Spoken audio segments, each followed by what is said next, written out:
आपकी खुशी में, आपके गम में, आपकी आंसुओं में, आपकी मुस्कुराहटों में, आपके आज में, आपके कल में, आपके साथ होगी एक कहानी और मैं। नमस्कार दोस्तों, आप सभी का स्वागत है मेरे चैनल कथा सागर में। दोस्तों, कल हमने सूर्यकांत त्रिपाठी निराला जी के द्वारा लिखा गया उपन्यास भीष्म पितामह का पहला भाग सुना था।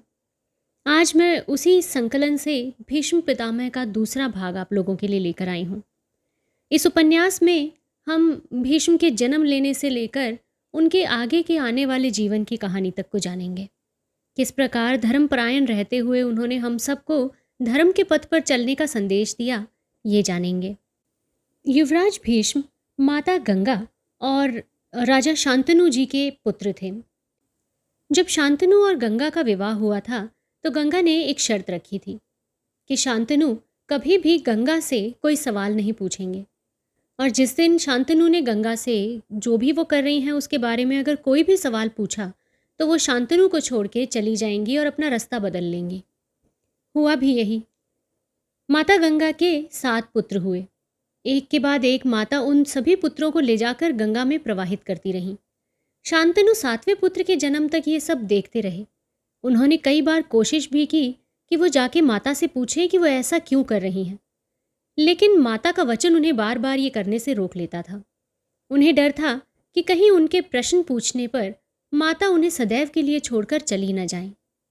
लेकिन जब उनका 8वां पुत्र हुआ तो उनसे रहा नहीं गया और उन्होंने माता गंगा के पास जाकर उनसे पूछ ही लिया कि आखिर वो अपने ही पुत्रों की इस प्रकार बलि क्यों दे रही हैं। इस पर उन्हें ज्ञात हुआ कि 7 वसुओं को जो श्राप मिला था, उस श्राप से उन्हें मुक्ति देने के लिए उन सभी वसुओं ने माता की कोख से जन्म लिया, और हर एक वसु के जन्म के साथ ही गंगा उन्हें जाकर नदी में बहा देती थी, जिससे कि उनको मुक्ति मिल सके। और इस प्रकार वो 7 के साथ जब उस श्राप से मुक्त हो गए तो जो 8वां पुत्र हुआ वो पुत्र भीष्म कहलाया।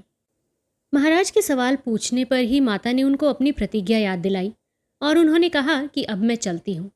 ये कहकर उन्होंने पुत्र महाराज के हवाले करके गंगा की ओर प्रस्थान किया और वो नदी में जाकर गायब हो गई। महाराज समझ ही नहीं पाए कि ये सब क्या हो गया और वो गंगा को ढूंढने के लिए उनके पीछे पीछे निकल गए।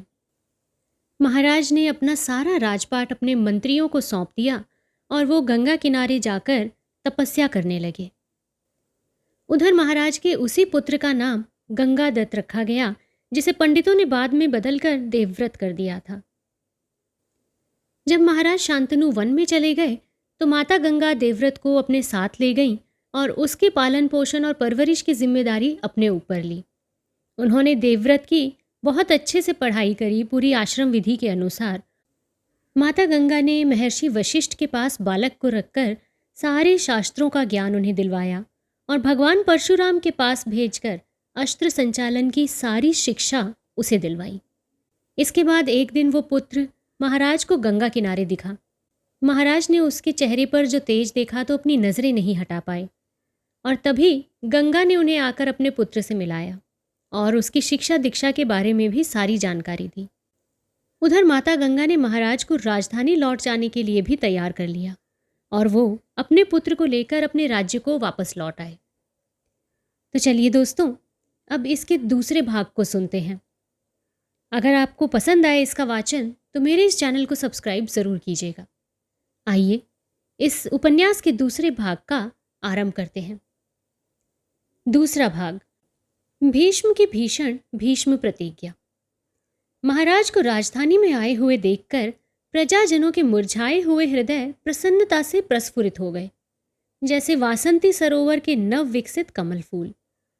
मंत्रियों को राजा के फिर से राज्यभार ग्रहण करने की लालसा से अपार हर्ष हुआ, जैसे एक असह्य बोझ उनके सिर से उतर रहा हो। महाराज और महाराजकुमार देवव्रत एकाएक राजधानी में पहुंचे थे, इसलिए उनके स्वागत का पहले से कोई प्रबंध नहीं हो सका था। नगरवासियों और मंत्रियों ने एक दिन राजपुरोहित से पूछकर महाराज और राजकुमार के शुभ आगमन पर उत्सव मनाना निश्चित किया। क्रमशः वो निश्चित दिन भी नज़दीक हो आया। राजधानी में नई शान से सजावट होने लगी। मकान लीप पोत कर झक कर दिए गए। जगह जगह आम के पत्ते रस्सियों में बांधकर हर मकान के चारों ओर से वो बंधनवार घेर दिया गया। राजद्वार में जल भरे कलश, ऊपर से आम के पल्लव और कच्चे नारियल सिंदूर बिंदु से लगाकर रख दिए गए। भांति भांति के बाजे, तरह तरह के राग रागनियां सुनकर प्रजाजन, राज कर्मचारी और राजा के छोटे बड़े सरदार प्रफुल्लचित होकर हस्तिनापुर की गलियों और सड़कों पर टहलने लगे। कहीं अखाड़े में पहलवानों की कुश्ती हो रही थी, तो कहीं मंच पर कुशल अभिनेतागण अपने अपने कला कौशल दिखा रहे थे। कहीं 10-5 भंगेड़ी भंग घोटते हुए विजया विषयक तरह तरह के पद्य कह रहे थे और विजया के निंदकों की एक सांस में लंबी चौड़ी प्रशंसा सुना रहे थे। नाच रंग आदर सरकार समाप्त हो गया। महाराज ने पुनः राज्यभार ग्रहण किया। मंत्रियों को फुर्सत मिली। कुमार देवव्रत भी पिता को काफी मदद देते थे। देवव्रत के रूप, अमित विक्रम, असीम साहस, अपार मेधा और दृढ़ चरित्र बल की हर जगह प्रशंसा हुआ करती थी। रास्ता चलते समय देवव्रत किसी और आंख नहीं उठाते। वार्तालाप करते समय अहंकार का एक भी लक्षण नहीं मिलता। सबको वो समान दृष्टि से देखते हैं। युद्ध में बेजोड़ होने पर भी वो अपने वीर महारथियों को सम्मान की दृष्टि से देखते हैं। दीन और असहाय प्रजा की हर तरह से सहायता करने के लिए तैयार रहते हैं। अनेकों बातों की चर्चा हमेशा प्रजा में हुआ करती थी। क्रमशः राज्यवासी देवव्रत के आगे शांतनु को भूल से गए थे। सबके चित्त पर समान भाव से कुमार ने अपना अधिकार जमा लिया। इस तरह पूरे 4 वर्ष व्यतीत हो गए। महाराज ने स्थिर चित्त से लगाकर 4 वर्षों तक राज्य का प्रबंध किया। विश्राम बहुत थोड़ा ही किया था। देवव्रत को राज्य कार्य में दक्ष देखकर उन्हें पुत्र की योग्यता पर पूर्ण विश्वास हो गया था। इधर कुछ दिनों से वो बहुत शिथिलता भी दिखलाने लगे थे। सारा काम देवव्रत को करना पड़ता था। एक दिन महाराज के मन में मृगया की इच्छा पैदा हुई। शिकार खेलने के इरादे से वो यमुना के किनारे चले गए। एक दिन वो जंगल में प्रकृति की शोभा देखते हुए इधर उधर विचरण कर रहे थे कि एकाएक उनका हृदय मस्त हो गया। सैकड़ों फूलों की सुगंध एक साथ मिलकर आने लगी। महाराज को बड़ा आश्चर्य हुआ। वो इसका कारण कुछ समझ न सके। कहाँ से वो सुगंध आ रही थी, इसका पता लगाने के लिए चित्त चंचल हो गया। बड़ी देर तक वो उसकी तलाश में फिरते रहे। जब यमुना के बिल्कुल तट पर जा पहुंचे तो एक परम सुंदरी स्त्री को सामने खड़ी हुई देख वो मुग्ध हो गए। देखते ही हाल बेहाल हो गया। उसकी सूरत से महाराज को मालूम तो हो गया कि वो किसकी लड़की है, परंतु निश्चय कर लेने के विचार से पूछा कि वो किसकी लड़की है। महाराज की भड़कीली पोशाक देखकर वो युवती समझ गई कि ये कोई साधारण मनुष्य नहीं है। उसने बड़े ही नम्र शब्दों में उत्तर दिया, महाशय, मैं मल्लाह की लड़की हूँ। पिता की आज्ञा से खेवा पार किया करती हूँ। उसकी सरल बातें शांतनु के कलेजे में चोट कर गईं। उसे पाने के लिए, उसके साथ विवाह तक करने के लिए शांतनु तैयार हो गए।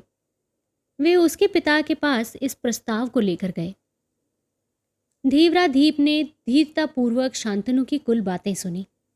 आकांक्षा के वशीभूत होकर वो विवाह के लिए तैयार हो रहे हैं, इसके समझने में उसे देर न लगी। उसने कहा, महाराज सुनिए, मैं आपसे विनयपूर्वक कुछ कहना चाहता हूँ। ये तो सर्वसम्मत है कि जिस घर में कन्या होती है वो कहीं न कहीं उसका विवाह तो करता ही है। फिर भी माता पिता अपनी प्यारी कन्या को जहाँ तक उसे हो सकता है योग्य वर के हाथों ही सौंपते हैं। आपकी योग्यता में भला क्या संदेह है।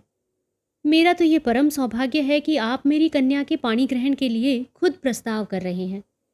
नहीं तो भला मुझे वो साहस कहाँ था कि मैं इस विवाह के लिए स्वयं आपसे प्रस्ताव करता।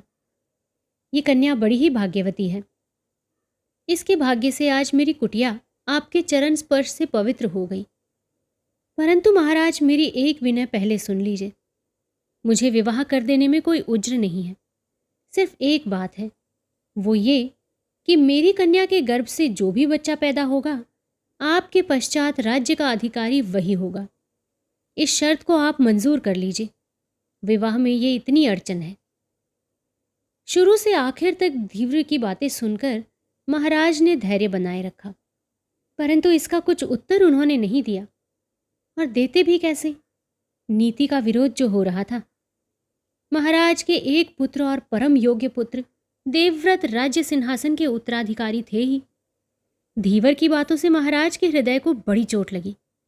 वो कुछ देर तक के लिए तो पहले बहुत व्याकुल हो गए, परंतु नीति की मर्यादा पर अटल रहने के कारण एक बल भी उनके भीतर से पैदा हुआ, जिससे काम ज्वाला बहुत कुछ प्रशमित हो गई। परंतु अनंग का रंग रह रहकर महाराज को अपना प्रभाव जता देता था। वो उस नवयौवना सुंदरी की रूप माधुरी को एक क्षण के लिए भी नहीं भूल सके। हृदय को जितना ही संभालते थे वो उतना ही टूटता जाता था। आखिर में वहां से चुपचाप महाराज हस्तिनापुर को चले आए। राजधानी में आते ही महाराज की चिंता उन्हें और विकल करने लगी। घटने के बजाय ये बढ़ती ही गई। अंत तक हाल ये हुआ कि राजपाट से उन्हें एक प्रकार की उदासीनता सी हो गई। कुमार देवव्रत को पहले ही से राज्य का प्रबंध करना पड़ता था, इसलिए बहुत दिनों तक तो लोगों को महाराज की बेकली का कुछ हाल मिला ही नहीं। मंत्रियों को भी महाराज से मिलने की प्रायः जरूरत न होती थी, कारण देवव्रत स्वयं मंत्रियों से सलाह वगैरह कर लिया करते थे। महाराज की उदासीनता पर सबसे पहले देवव्रत का ध्यान गया। वे पिता की रोज सेवा किया करते थे। सेवकों की कमी न रहने पर भी पिता की सेवा करना देवव्रत अपना प्रथम कर्तव्य समझते थे। पहले पहल पिता के उदास भाव पर उन्होंने विशेष कुछ विचार नहीं किया, उसे निष्कारण ही हुआ समझते थे। परंतु जब उनका वो भाव दिन दिन बढ़ता हुआ दिखाई दिया, तब बिना पूछे देवव्रत से ना रहा गया।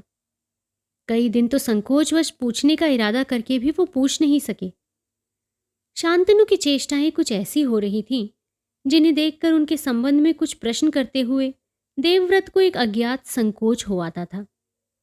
जब किसी तरह उन्होंने पिता के भाव को बदलते हुए ना देखा और ना उन्हें स्वयं उस संबंध में किसी से कुछ कहते हुए सुना, तब निश्चय कर लिया कि आज पिता से मानसिक पीड़ा का कारण अवश्य पूछूंगा।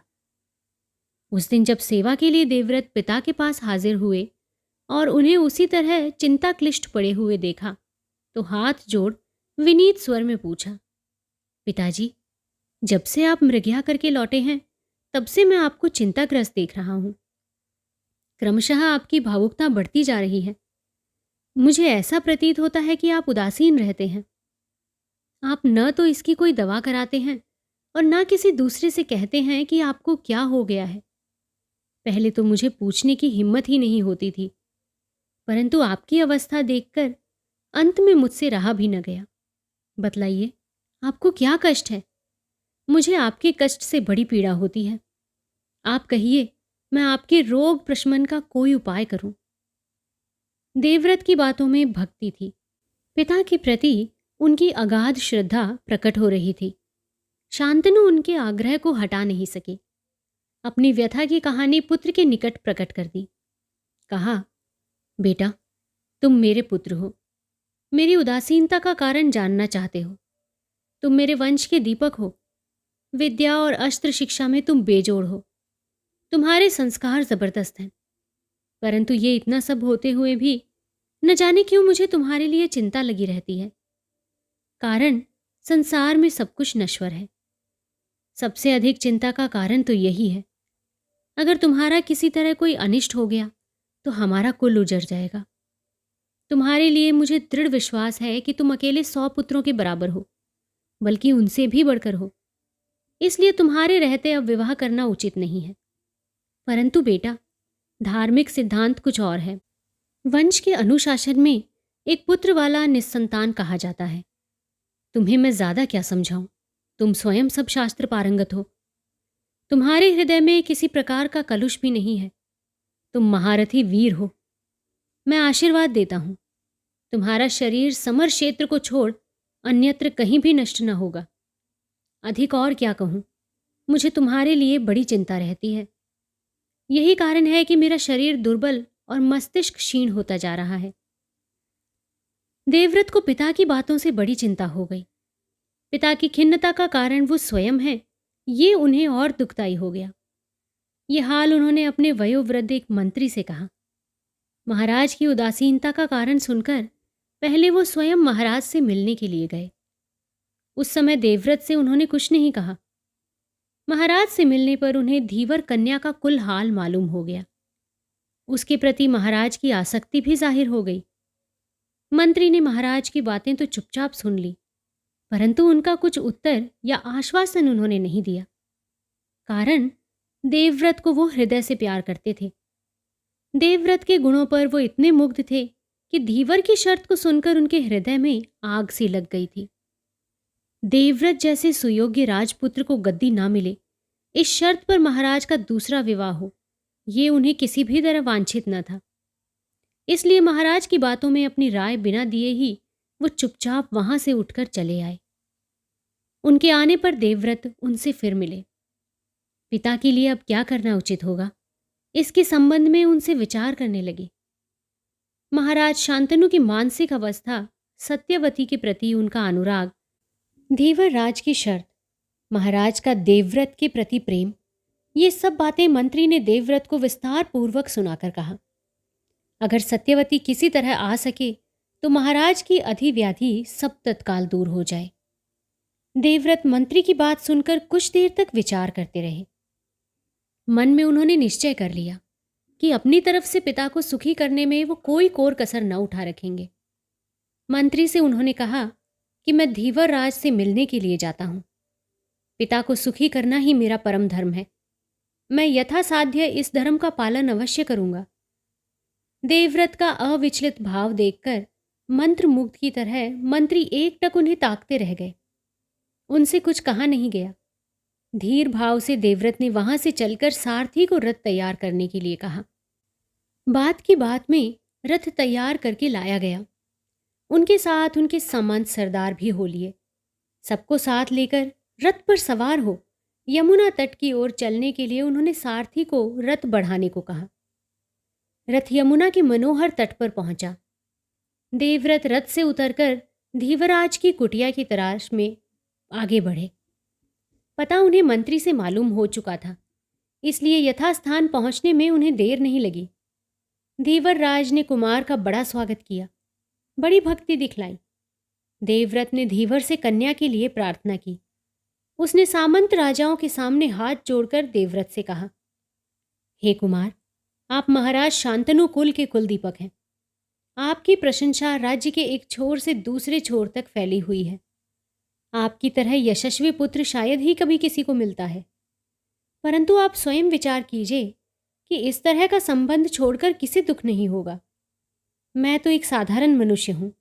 साक्षात इंद्र भी ऐसे संबंध छोड़कर दुख करेंगे, और सत्यवती भी किसी साधारण मनुष्य की कन्या नहीं है। उसके पिता आप ही की तरह गुणवान हैं। उन्होंने बारंबार मेरे पास आपके पिता की तारीफ की है और कहा है कि सत्यवती के साथ विवाह करने के एकमात्र वही अधिकारी कहे जा सकते हैं।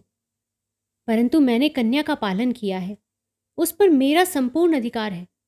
उसकी शुभ कामना के विचार से एक बात मैं आपसे कहूँगा। आप बुद्धिमान हैं, धार्मिक हैं। मुझे इस विवाह में एक संकोच हो रहा है, वो ये कि विवाह के हो जाने पर आपके घर में कलह की आग लग जाएगी। आप वीर हैं, आपके जोड़ का योद्धा इस समय संसार में कोई नहीं है। देवता भी आपका बल विक्रम देखकर घबराए हुए हैं। मुझे भय है कि आप बिगड़ जाएंगे तो क्षण भर में ही आपके शत्रुओं का विनाश हो जाएगा। बस इतना ही मुझे डर है। इसके अलावा इस विवाह में मुझे और कोई दोष नहीं दिख पड़ता, ना ही मुझे कोई संशय है। देवव्रत के पूर्व जन्मार्जित संस्कार धीवर की बात सुनते ही जागृत हो उठे। पिता के प्रति अगाध भक्ति की आड़ में उनकी चिरकाल की तपस्या क्षण भर में प्रकट हो गई। उन्होंने राजाओं के सामने धीवर को उत्तर देते हुए कहा, हे सत्यवादी, मेरा सत्यव्रत सुनो। मैं निश्चयपूर्वक कहता हूं, तुम जैसा कहोगे मैं उसी के अनुसार कार्य करूंगा। इस कन्या के गर्भ से जो भी बालक पैदा होगा हम उसे ही अपना राजा बनाएंगे। धीवर ने कहा, कुमार, आपकी प्रतिज्ञा मैंने सुनी। ये आपकी शक्ति के लिए कोई बड़ी बात नहीं है। अस्तु अब आप पर मुझे जरा भी संदेह नहीं है, और क्योंकि इतना बड़ा उत्तरदायित्व आपने अपने ऊपर ले लिया है, इसलिए अब से इस कन्या के अभिभावक भी आप ही हुए। ये सब तो ठीक है, परंतु फिर भी मुझे एक संदेह हो रहा है। मेरी बातों से निरा बचपन प्रकट होगा तो भी मुझे वो बात आपसे कहनी होगी। हे कुमार, आप पर तो मेरा संदेह नहीं रहा, परंतु आपके पुत्र सत्यवती के पुत्र कलत्रों के साथ अपने हक के लिए लड़ सकते हैं। धीवर का मतलब देवव्रत समझ गए। पिता की प्रीति के लिए सर्वस्व तक का त्याग करना उनके लिए जरा सी बात थी। निसंकोच भाव से उन्होंने कहा, इससे पहले मैं साम्राज्य का त्याग कर चुका हूं। अब मैं प्रतिज्ञा करता हूं कि विवाह भी नहीं करूंगा। चिरकाल तक ब्रह्मचारी बनकर रहूंगा। देवव्रत की इस कठोर प्रतिज्ञा से सामंत मंडल में एक प्रकार की खलबली पैदा हो गई। देवव्रत की महत्ता सबके रोम रोम में व्याप्त हो गई। धीवर तो मारे प्रसन्नता के पागल सा हो गया। इतनी बड़ी महत्ता का उदाहरण उसने कभी न देखा था। उसने कहा, कुमार, अब मैं तुम्हारे ही पिता को कन्यादान करूंगा। देवताओं ने भी देवव्रत की कठोर प्रतिज्ञा सुनी। सबको परम प्रसन्नता हुई। सबके हृदय में स्वजाति अभिमान की धारा बहने लगी। इस कठोर प्रतिज्ञा के करने के कारण देवताओं ने देवव्रत को भीष्म की उपाधि से संबोधित किया। उसी दिन से देवव्रत को लोग भीष्म कहकर पुकारने लगे। सत्यवती से भीष्म ने कहा, माता, रथ पर सवार हो जाइए, हमें अब घर चलना चाहिए। सत्यवती को लेकर सामंत राजाओं के साथ भीष्म हस्तिनापुर में आए। पिता को प्रणाम किया। सामंत राजाओं से भीष्म की प्रतिज्ञा सुनकर महाराज शांतनु को बड़ा हर्ष हुआ। पुत्र की कीर्ति पर उन्हें और भी श्रद्धा हो गई। भीष्म को उन्होंने ये कहकर आशीर्वाद दिया, महात्मन, स्वेच्छा के बिना तुम्हारी मृत्यु न होगी। तृतीय परिच्छेद, प्रतिज्ञा पालन। पुरु वंश में उपरिचर नाम के एक राजा हुए। इनका एक और नाम पशु भी था। एक बार ये मृगया के लिए बाहर जंगल की ओर निकल गए। वहीं एक अशोक के पेड़ की सुशीतल छाया में बैठे हुए वो अपनी प्रेयसी की चिंता में मगन हो रहे थे कि वसंत की श्री सुरभि और मधुर मधुर हवा के झोंके से इनकी उद्दीपना बढ़ गई और वहीं इनका वीर्यपात हो गया। उस समय इनकी प्रेयसी रानी ऋतुवती थी। शुक्र निष्फल न हो, इस विचार से उसे एक दोने में रखकर पास के एक बाज से इन्होंने कहा कि इसे लेकर मेरी पत्नी को दे आओ। राजा की प्रार्थना पर बाज ने उस शुक्र बिंदु को अपनी चोंच से उठा लिया, परंतु मार्ग में जब वो उड़ता हुआ रानी के महल की ओर जा रहा था, तब एक दूसरे बाज से उसकी मुलाकात हुई। इस दूसरे ने इसे कुछ ले जाते हुए देखकर इससे अपना भोजन छीन लेना चाहा। दोनों में लड़ाई छिड़ गई। फल ये हुआ कि वो शुक्र बिंदु बाज की चोंच से छूटकर नीचे यमुना वक्ष पर आ गिरा। यमुना की एक मछली उस शुक्र बिंदु को खा गई। वो मछली पूर्व जन्म की अप्सरा थी। नाम था अद्रिका। ब्रह्मशाप से मछली होकर यमुना में रहती थी। उस बिंदु से उसके गर्भ रह गया। 10वें महीने में एक मछुए ने जाल से उस मछली को पकड़ा। उसके पेट से 2 बच्चे निकले, एक कन्या और एक लड़का। दोनों को लेकर वो राजा उपरिचर के पास गया। राजा ने लड़के को तो ले लिया, परंतु लड़की को उसे ही दे दिया। इसी लड़की का नाम मत्स्यगंधा पड़ा। एक बार मत्स्यगंधा यमुना के तट पर यात्रियों को पार उतार रही थी। उसी समय पाराशर ऋषि पार जाने के लिए यमुना के तट पर आए। उन्हें जब वो पार उतार रही थी तो महर्षि को उसे देखकर कामोद्दीप्यन होने लगा। उन्होंने मत्स्यगंधा से अपने अंदर की बात कही। सुनकर उस अविवाहित युवती कन्या ने कहा, प्रभु, आपकी इच्छा की पूर्ति कैसे करूं? दोनों किनारे पर ऋषि मुनि खड़े हुए हम लोगों को देख रहे हैं। पराशर ऋषि ने कहा, अच्छा, तुम्हें लज्जा होती है तो ये लो, हम कोहरे की सृष्टि करते हैं। महर्षि की इच्छा मात्र से दोनों तट कोहरे से छमाछन्न हो गए। तब उस कुमारी ने कहा, भगवान, मैं अविवाहिता हूं। मेरा सतीत्व नष्ट होगा तो मेरा कुमारीपन फिर नष्ट हो जाएगा। महर्षि बोले, शुभे, मेरी इच्छा पूरी होगी तो तुम्हारा कौमार्य नष्ट न होगा। मैं तुम पर प्रसन्न हूं, तुम मेरी कामना पूरी करो। अस्तु महर्षि ने उस कन्या के साथ अपनी वासना पूरी की और उसे वरदान दिया कि तुम्हारी देह से जो ये मछली की बू निकलती है, अब ये न रह जाएगी, बल्कि उसकी जगह तुम्हारी देह से सदा सुगंध निकलती रहेगी और 2-4 कोस तक के मनुष्य तुम्हारी सुगंध से मुक्त हो जाएंगे। महर्षि के प्रसंग के पश्चात सत्यवती गर्भवती हो गई। उसके उसी गर्भ से व्यास देव की उत्पत्ति हुई। सत्यवती का यही इतिहास है। उसी सत्यवती को भीष्म हस्तिनापुर में ले आए। उसे पाते ही महाराज शांतनु की कुल व्याधियां दूर हो गईं। महाराज शांतनु से सत्यवती का विवाह भी सानंद समाप्त हो गया। दोनों सुखपूर्वक रहने लगे। महाराज शांतनु को कुछ दिनों के लिए फिर सारा संसार, राजपाट सब भूल सा गया। दिन रात वो प्रमोद उद्यान में ही रहने लगे। कुछ काल पश्चात सत्यवती गर्भवती हुई। यथा समय एक परम रूपवान कुमार चित्रांगद का जन्म हुआ। पिता के समान ये भी बड़े बली और तेजस्वी हुए। एक पुत्र सत्यवती के और हुआ। इसका नाम विचित्र वीर्य रखा गया। महाराज शांतनु संसार उद्यान के पके फल हो रहे थे।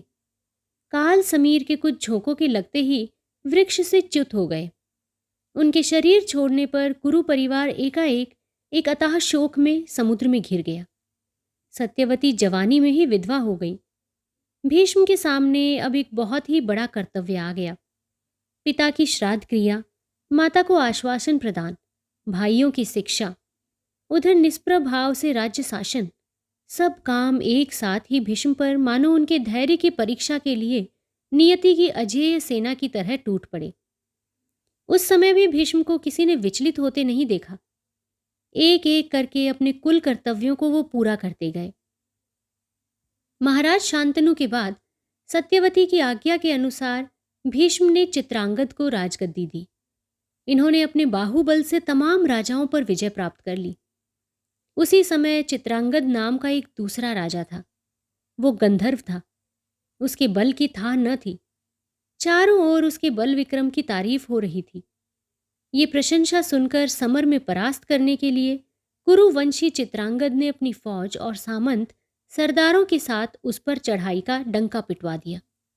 समर भूमि में प्रचंड प्रतिद्वंद्विता छिड़ गई। आखिर शांतनु के पुत्र चित्रांगद उस गंधर्व के हाथों मारे गए। भीष्म को इसका अत्यंत शोक हुआ, परंतु विधि की इच्छा पर किसी का क्या वश। भीष्म मन मारकर रह गए। इधर राजगद्दी बिना नरेश के हो गई। सत्यवती का दूसरा लड़का विचित्र वीर्य उस समय बच्चा था। भीष्म ने उसी को राजगद्दी दी। सारा प्रबंध खुद करते थे। धीरे धीरे विचित्र वीर्य बड़े हुए। भीष्म को इनके विवाह की चिंता होने लगी, परंतु कहीं किसी योग्य कन्या का पता न लग रहा था। एकाएक भीष्म ने सुना कि काशी नरेश की कुमारियों का स्वयंवर होने वाला है। उन्हें इससे बहुत कुछ आशा हो आई। सत्यवती की आज्ञा लेकर भीष्म काशी चलने के लिए तैयार हो गए। काशी में भारत के बड़े बड़े राजा महाराजा इकट्ठे थे। स्वयंवर सभा का दिन भी आ गया। काशी नरेश ने सब राजाओं का उचित स्वागत किया। सभा में अपने अपने आसनों पर देश देश के राजा महाराजा बैठे हुए थे। भीष्म भी अपने आसन पर विराजमान थे। काशी नरेश की 3 लड़कियां सखियों के साथ एक और बड़ी साज सज्जा से खड़ी हुई थीं। भाट उनके सामने सब देश के राजाओं की तारीफ कर रहा था। भीष्म को अब अधिक विलंब करना अनुचित जान पड़ा, क्योंकि वो कुछ अपने विवाह के लिए तो गए नहीं थे। उनका उद्देश्य कुछ दूसरा था। वो उठे और 3 कुमारियों को जबरन अपने रथ पर बैठा लिया। सब राजा भीष्म का मुंह ताकते रह गए। भीष्म ने कहा, आमंत्रित राजाओं, भारत में विवाह की कितनी ही प्रथाएं प्रचलित हैं। कोई तो अपनी कन्या को वस्त्र और अलंकारों से सुसज्जित करके किसी योग्य पात्र को कन्यादान करते हैं। कोई गो मिथुन का दान करके फिर कन्यादान करते हैं। कोई दहेज देकर कन्या का विवाह करते हैं। कोई बलपूर्वक विवाह करते हैं। कोई प्रेम संभाषण द्वारा अविवाहिता युवती को मुग्ध करके उसका पाणी पीड़न करते हैं। कोई प्रमता कुमारी स्वेच्छा से विवाह करती है। कोई आर्ष विवाह विधि के अनुसार विवाह करते हैं। कोई कन्या के पिता माता को बहुत सा धन देकर कन्या से विवाह करते हैं। इतनी विधियों में स्वयंवर ही सबसे उत्तम विवाह विधि है, और इस स्वयंवर प्रथा में कन्या को बलपूर्वक हरण कर ले जाने वाला लोगों में बहुत बड़ी प्रशंसा का पात्र समझा जाता है। अतएव हे राजाओं, मैं इन कुमारियों को बलपूर्वक लिए जा रहा हूं। अगर किसी में दम हो तो मेरे पंजे से इन्हें छुड़ा ले जाए। इतना कहकर सारथी को भीष्म ने रथ बढ़ाने की आज्ञा दी। सभा में खलबली मच गई। राजाओं की भौहें तन गईं। भीष्म से कन्याओं को छुड़ा लेने के लिए एक दूसरे को ललकार कर बढ़ावा देने लगे। काशी के बहिर्भाग में भीष्म के साथ राजाओं का घनघोर समर छिड़ गया, पर कोई भी भीष्म का एक बाल भी बांका ना कर सका। सबको भीष्म से परास्त लौट कर आना पड़ा। तब कुमारियों को लेकर भीष्म हस्तिनापुर पहुंचे। राज्य की प्रजा ने अपने विजयी राजकुमार का सोत्साह स्वागत किया। कन्याओं को देखकर सत्यवती के आनंद का तो ठिकाना न रहा। विवाह की तैयारियां होने लगीं। एक दिन हंसते हुए अंबा ने कहा, मैं मन ही मन शाल्वराज को वर चुकी हूं। उन्होंने भी मुझे ग्रहण करने के लिए वचन दिया था। मेरे पिता भी राजा थे। अब आपको जैसा उचित जान पड़े, धर्मानुसार मेरे साथ आप वैसा ही व्यवहार कीजिए। भीष्म को बड़ी चिंता हुई। ब्राह्मणों से विचार करके उन्होंने काशी नरेश की बड़ी लड़की अंबा को इच्छानुरूप स्वतंत्रतापूर्वक कार्य करने की आज़ादी दे दी। अंबिका और अंबालिका का विचित्र वीर्य के साथ विवाह कर दिया। एक तो विचित्र वीर्य स्वयं बड़े रूपवान थे, दूसरे उन्हें रूपवती 2 पत्नियां भी मिल गईं। तीसरे वैभव की कोई कमी ही नहीं थी। एक विशाल राज्य के वो राजा थे।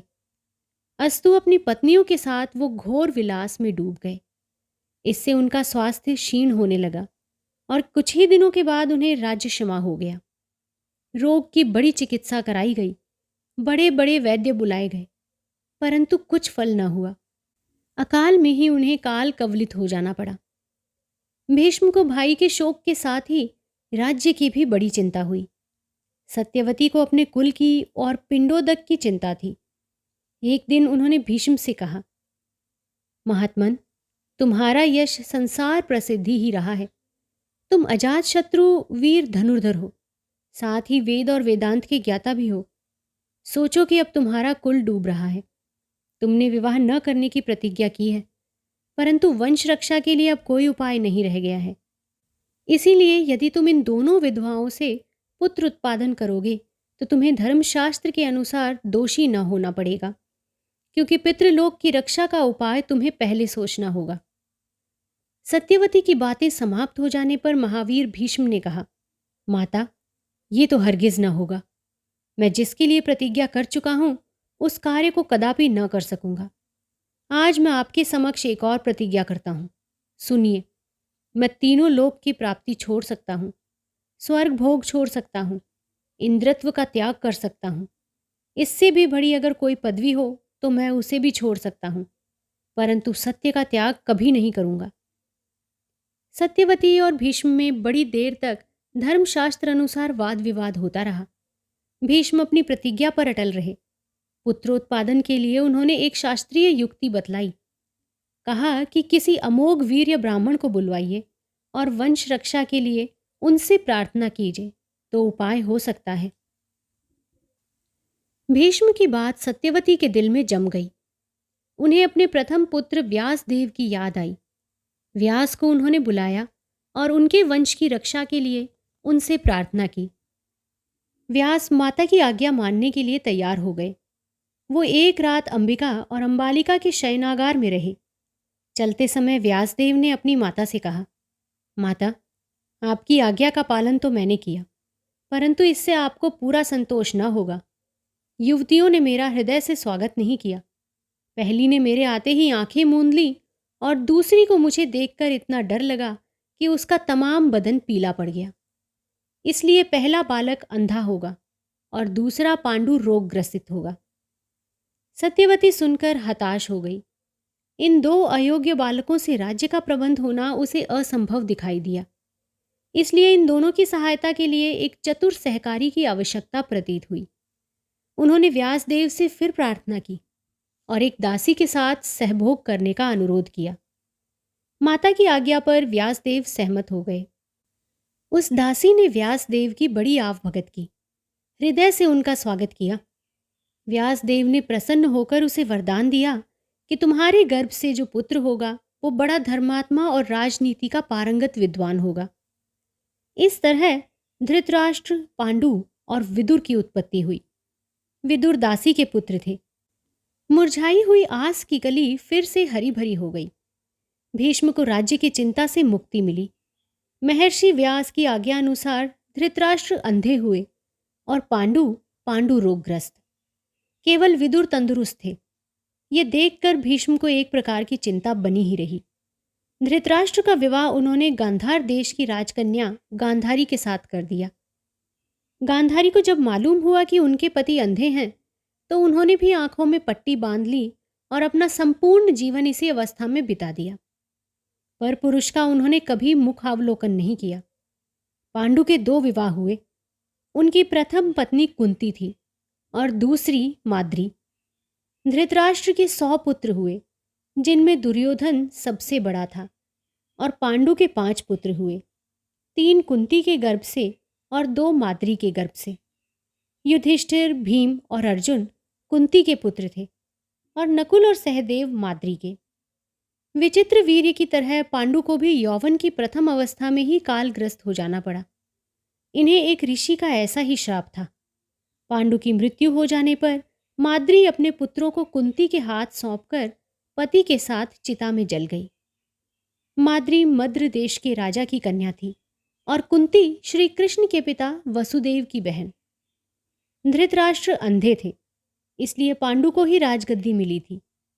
पांडु के मर जाने पर सिंहासन फिर से खाली हो गया। भीष्म का प्यार पांडु के पुत्रों पर अधिक था। इसके कई कारण थे। एक तो पांडु के पुत्र बिना पिता के ही रह गए थे। दूसरे, वो बड़े विनयी, उदार और बड़ों का अदब करने वाले धर्मात्मा थे। युधिष्ठिर तो इतने सरल थे कि अपने समय के सर्वश्रेष्ठ धार्मिक महापुरुष माने जाते थे, और उनकी ऐसी गति आज तक संसार में किसी को मिली भी नहीं। वो सदैव स्वर्ग को चले गए थे। उनका शरीर ऐसा ही निष्पाप था। भीम, अर्जुन आदि पांडु के और 4 लड़के भी बड़े सरल और मिलनसार थे। युधिष्ठिर की आज्ञा के बिना एक मामूली से मामूली काम भी ये न करते थे। और भी इनमें कितने ही गुण थे जिनके कारण भीष्म की सदा इन पर कृपा दृष्टि रहती थी। उधर दुर्योधन वैसा ही उत्पाती था। वो हमेशा घर वालों को छकाया करता। उसके और भाई भी उसकी मदद किया करते। दुशासन तो इतना उद्दंड था कि गुरुजनों की आज्ञा को समझता ही न था कि क्या चीज है। पिता के राज्य के लिए अक्सर ये लड़के घर में तकरार किया करते थे। राज परिवार के नाकों दम आ गया। इनके अत्याचार से सत्यवती बहुत घबराईं। उन्होंने भीष्म से सलाह कर अपनी दोनों विधवा बहुओं को लेकर जंगल चले जाने का निश्चय किया। भीष्म की भी यही राय थी। अस्तु उन्हें भीष्म रथ पर चढ़ा पास ही के एक तपोवन में ऋषि परिजनों के बीच में छोड़ आए। वो प्रसन्नतापूर्वक वहां रहने लगी। वहीं उनकी सांसारिक आयु भी पूरी हुई और इसके पश्चात तीनों ही अपने अपने पति लोक को चली गईं। तो दोस्तों, आशा करती हूं इस उपन्यास का ये दूसरा भाग आपको पसंद जरूर आया होगा। कल हम आपसे फिर से मुलाकात करेंगे इस उपन्यास के तीसरे भाग के साथ में। अगर वाचन पसंद आ रहा है तो मेरे इस चैनल से जुड़ जाइए और इसे सब्सक्राइब ज़रूर कीजिए। तो जल्दी ही आप लोगों से फिर से मुलाकात होगी इस उपन्यास के अगले भाग के साथ। तब तक के लिए आप अपना और अपने पूरे परिवार का ध्यान रखिए, खुश रहिए और स्वस्थ रहिए। नमस्कार।